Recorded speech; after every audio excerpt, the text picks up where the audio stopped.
It's been a while since I've talked about Pac-Man World 2, and with the game getting a remake soon this month, there's no better time for me to jump back in and talk about Pac-Man World 3. This is the often forgotten sequel which capped off the trilogy, and it's long been the odd one out. For a while, I didn't expect that this game would even be in consideration for a remake, given that Pac-Man World 2 remake took 3 years to even be announced. I was honestly under the impression that remaking World 2 wasn't happening, but not only is World 2 being remade, there are some significant changes being done under the hood. Martin T. Sherman is voicing Pac-Man in the brand new story cutscenes being made for Pac-Man World 2 Re-Pac, which is incredibly significant because he's reprising the role he originally played in Pac-Man World 3. So, while we're on the cusp of Pac-Man World 2 Re-Pac, I think it's time I talked about how I feel about Pac-Man World 3.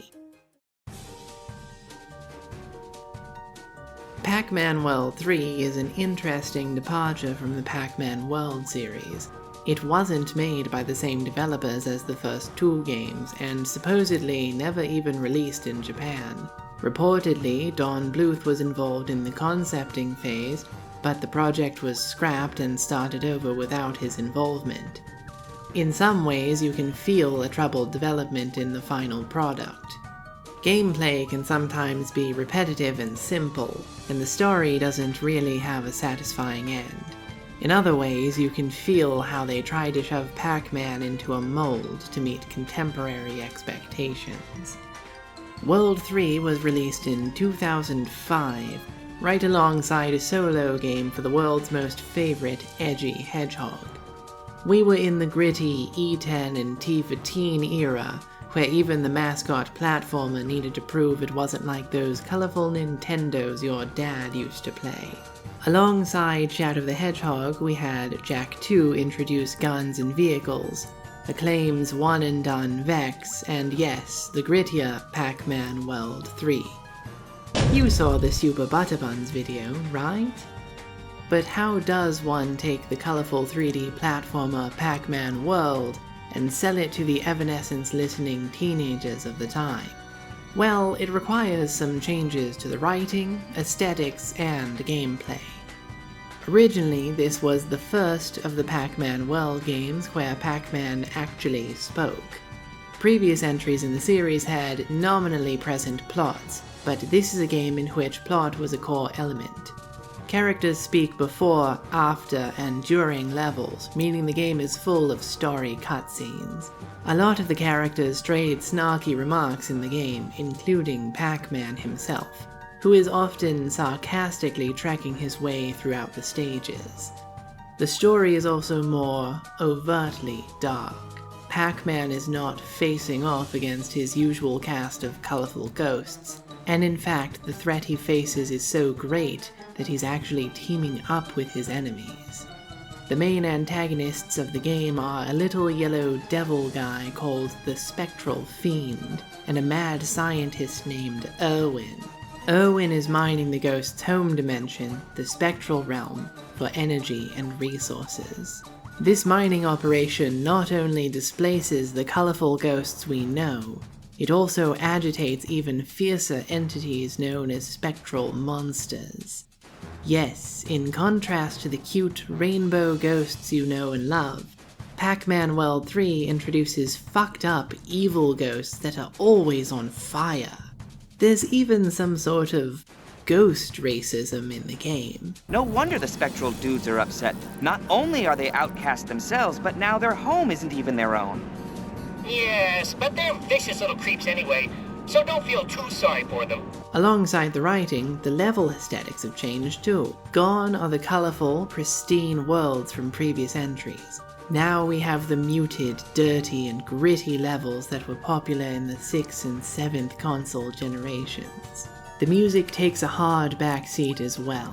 I don't think I've ever had any track from this game stuck in my head, which is probably in part due to the fact that sometimes there isn't even music in the level.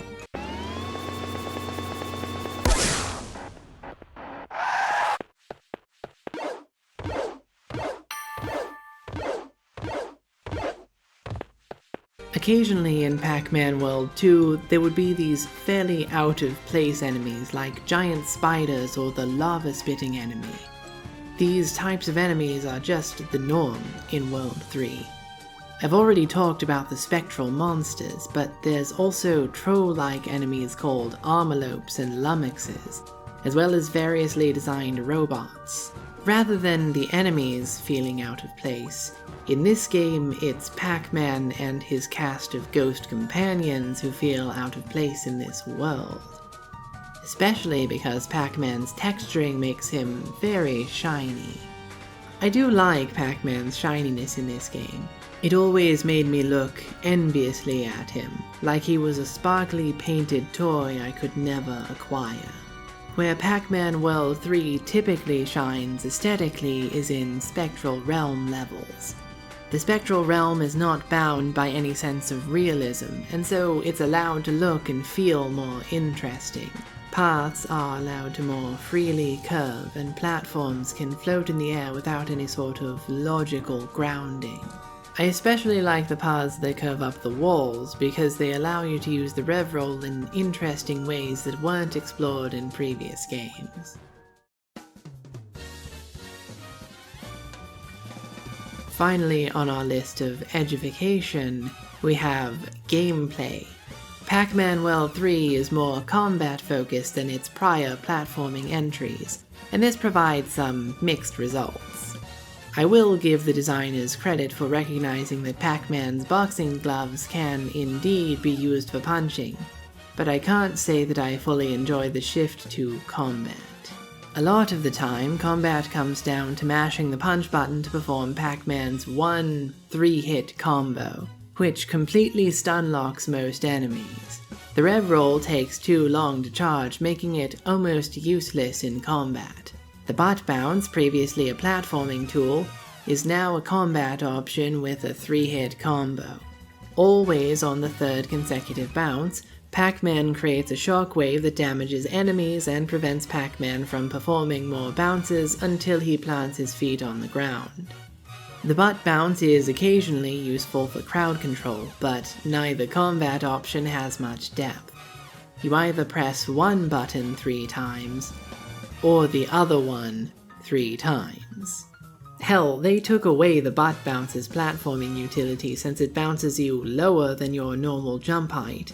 If you have any muscle memory from the previous games, you'll probably feel frustrated with this new butt bounce. They even removed the flip kick, which seems like it would have made the most sense to include in this combat-oriented game.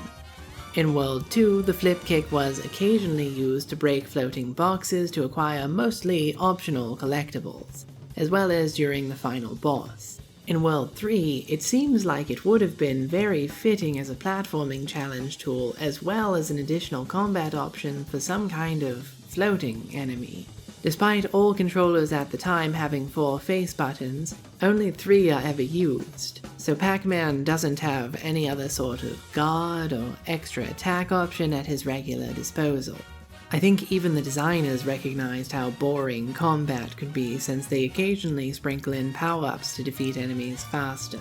There's the pink ribbon loop pellet, which causes Pac-Man to trail a pink energy ribbon behind himself. Instead of using it to raise awareness for breast cancer, Pac-Man kills enemies with it by drawing closed loops around them, because he doesn't want to risk a lawsuit from the Susan G. Komen Foundation. There's also the green shockwave pellet, which makes every butt bounce create a much bigger and more powerful shockwave. Because of how slow it makes every butt bounce, it's the least fun power-up. Finally, there's the blue lightning pellet, which allows Pac-Man to shoot electricity from his hands.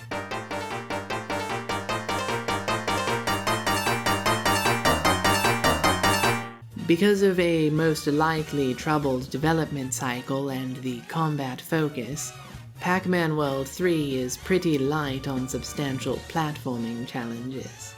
You've got some wall jumps you need to make, but there's never any super memorable set pieces like the acrobatic challenges in Bedoing Woods, the avalanche chase sequence, or the ice skating and roller skating levels.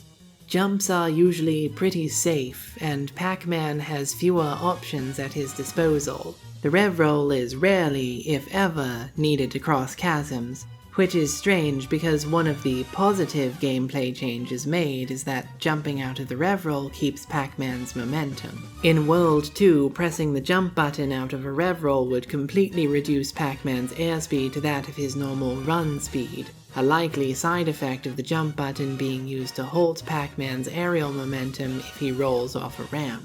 Despite the movement potential, the most that's gotten out of the rev roll are the winding paths in the spectral realm and the tall ramp inside the mountain, which doesn't always work as intended.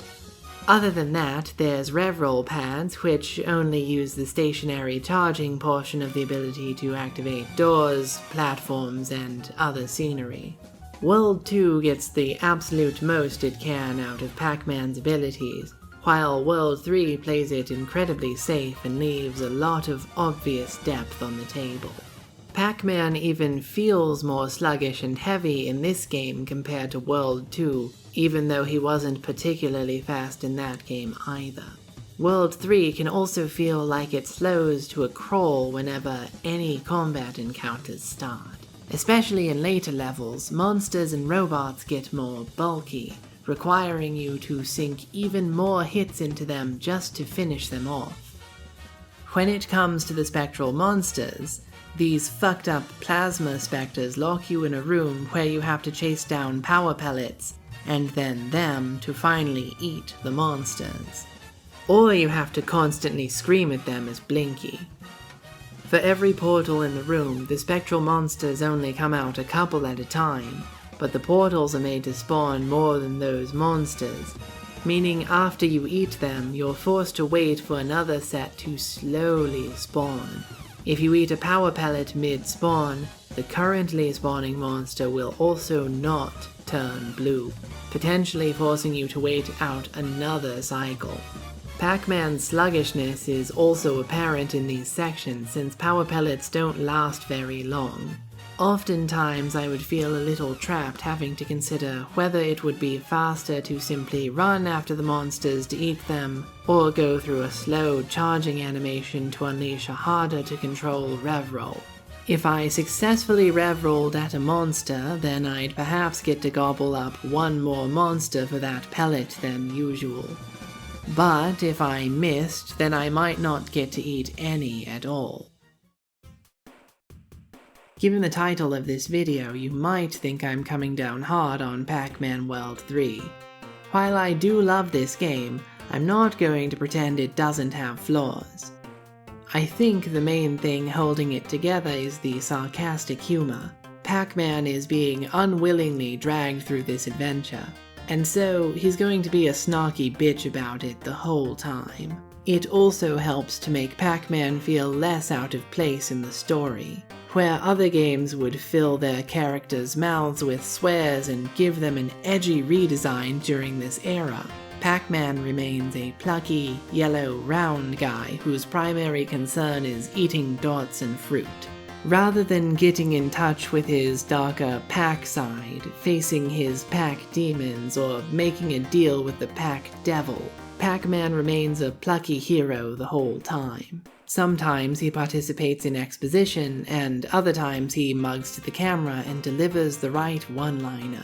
It actually makes Pac-Man stand out more from his edgy contemporaries, because this story isn't taking itself too seriously. And it's also not trying to roast its contemporaries. I genuinely think that this characterization allows Pac-Man to come across as an actually cool hero. Sorry, Irwin. 0 is my limit. This wasn't part of the plan! I'm also able to appreciate some of the ideas in the story as well. Hopping between the physical world and the spectral realm is an interesting concept, making for a good contrast in levels. Hell, the game can have interesting aesthetics or even be downright beautiful when it wants to. I think the wall jumping, pole swinging, and even combat are worthwhile additions to the Pac-Man world ability set, even if they aren't all executed the best. Given more time to flesh out and ideate, I'd love to see how the developers could have refined the gameplay. Pac-Man World 2 Re-Pac reintroducing Martin Sherman to the series gives me some glimmer of hope that Pac-Man World 3 will also get the Re-Pac treatment. If so, I'd like to see some overhauls to the gameplay. One of the biggest changes would be to give Pac-Man more options during combat. Rather than shying away from the things that make this game stand out, I'd like to see the developers really lean into it and make them work. And that would mean making the combat system more interesting. Maybe Pac-Man could use heavy and light attacks, or perhaps he needs a parry or counter-attack system to make the combat flow better. There are plenty of possibilities. I'd also like to see more mileage from the platforming mechanics. The levels can have plenty of interesting aesthetics, but the actual platforming challenges are fairly basic. Notably, the floating hexagonal platforms in the Spectral Realm rarely ask you to perform anything intensive. Finally, the most common complaint, the spectral monsters, needs to be addressed. These sections really are pace breakers, especially due to the slow spawn rates for monsters. If, in remaking the game, Pac-Man's movement is sped up, this will help to cure the pace-breaking nature. But I also think that most sections probably shouldn't spawn more than one wave of spectral monsters. It would also help if the power pellets lasted longer, but I have a feeling that this is all but guaranteed in a remake.